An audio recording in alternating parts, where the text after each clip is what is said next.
Yo, um, you've been subscribing. Awesome. Yes, and also my Among Us video that I just uploaded is already the most popular video on the channel. So, thank you. Wow. It may not look like much if you're looking on other channels, but this is monumental to me. Thank you for supporting me. Yeah. On with the video. So I'm sitting here editing this, and I made a big mistake. At the beginning, I said their debut album was called Since I Left You. It is actually called Since I Left You. And for the rest of the video, I say Since I Love You. Sorry. Hello. I'm here. I'm coming through your speakers. I'm coming for you. I'm here to talk about music. What music are we talking about? We're talking about the new Avalanches album, We Will Always Love You. The Avalanches are an Australian electronic music group. Before getting recommended this album, I went back and listened to their past two albums, Wildflower and Since I Left You. Between those two albums, there was a 16-year difference. There was a 16-year wait for this album. Since I Left You came out in 2000, and Wildflower came out just 4 years ago, 2016. Their style and their creativity with like the I'm not familiar with the Plunderphonics genre, but Since I Left You, I think did that genre really, really well. The Avalanches were one of the first artists to start off with this sound, and I'm very, very happy that I came across their music. But with these past two albums, I really like Wildflower as well. Will they be able to top it? This is their third studio album in 20 years. That's a big difference. Well, will it at least be on par with the quality of music that they have? Well, before I get to that, they always get on Wildflower, they got a couple more collaborations. Danny Brown and MF Doom are the first couple of names that come to my head about this album.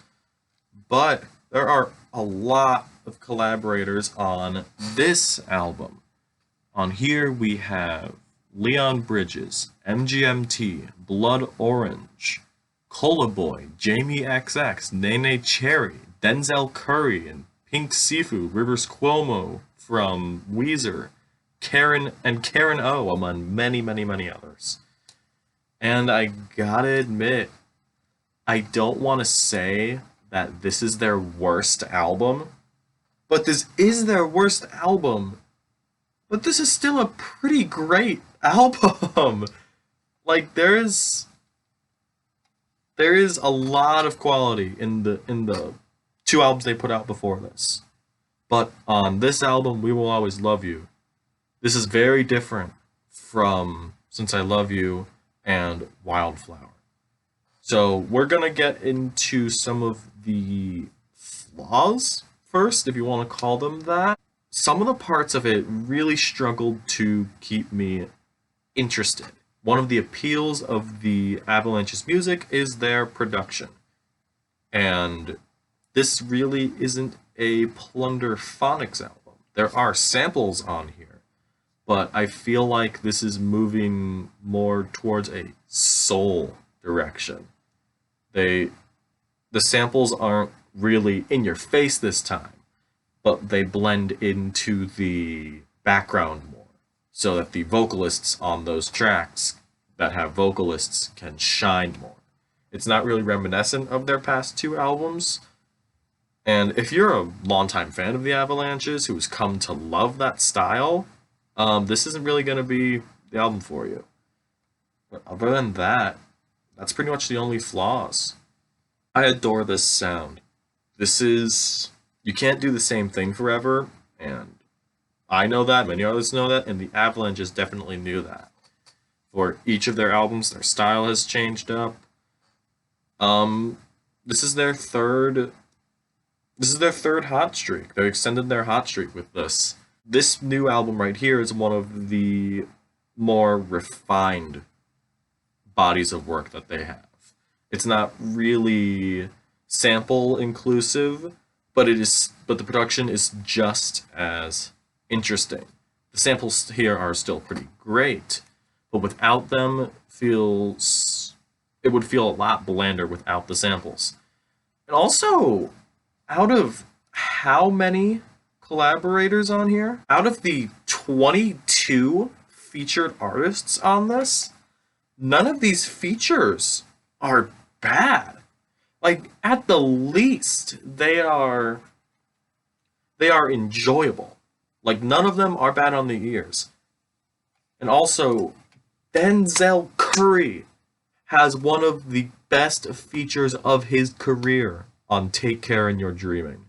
Sampa the Great also has an amazing verse, and the tricky hook I thought was a sample at first, and I went back to it, and it was actually like a new vocal snippet. It really sounded like a sample, and it really fit the vibe of the song and the album overall.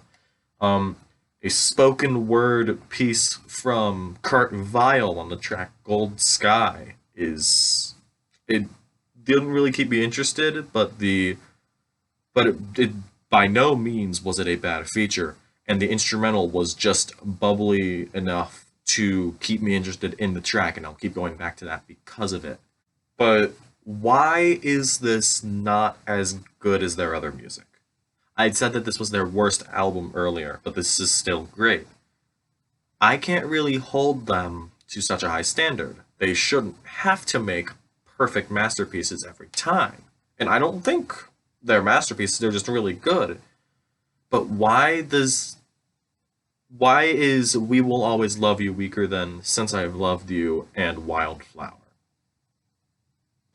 I simply just prefer the sounds of the other albums. I love experimental music, but experimental doesn't always mean amazing. I do believe that this is an amazing effort from the Avalanches, and honestly, I'm really surprised that there was another project to put out after 4 years, where between the first and the second album was 16 years. And for an artist like them, this is a lot of quality to put in the 4 years. But there are a couple times where I think it is boring. But that does not stop me by any means. I really have nothing else to say about this. Most of this was pretty speechless. There are 25 songs. This is over an hour long, like about 70 minutes. This kind of blew my mind.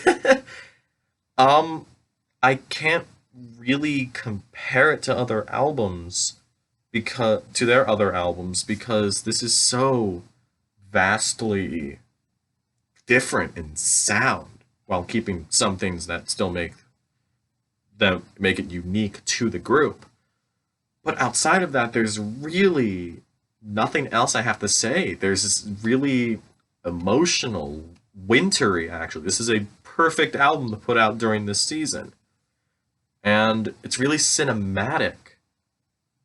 And just, while I do love all the songs separately, this album is so much better as one piece of work. If you want to listen to this, just sit down and play the whole album first. I usually don't say that for a lot of albums, but please, for the love of God, do this, if you do that. I would say, I have said that parts of it are boring, as I said, but right after that, they just hit you with another great track and another great feature, and it cancels all of it out, whereas, like, the highs and lows feel like it's a part of the concept. And it's kind of mind-blowing. I've given a lot of 10s this year. I gave one to Run the Jewels.